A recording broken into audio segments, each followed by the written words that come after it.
Well, I think the stakes of any, I mean, if you can do a show, try to make the stakes of any given story as high as possible.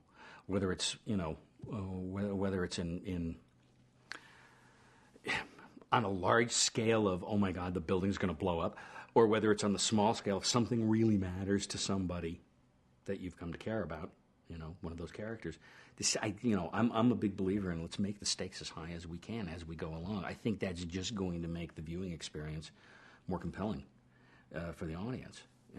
I don't ever want to just sort of skate through an episode and go, okay, la-di-da, this happened and that happened.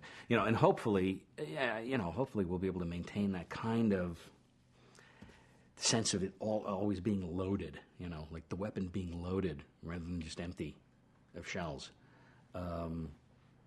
That's the hope. Of course, that's the goal. I mean, you can't, you can always dig. I always say there's 10 layers of story that you can dig into, and down at the 10th layer, that's where Shakespeare lives.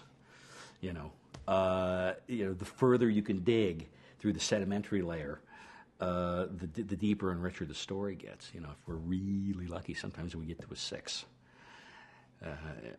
As writers, as storytellers. 3 is probably where things start to get interesting. 1 is where I don't give a shit, which is where a lot of television exists.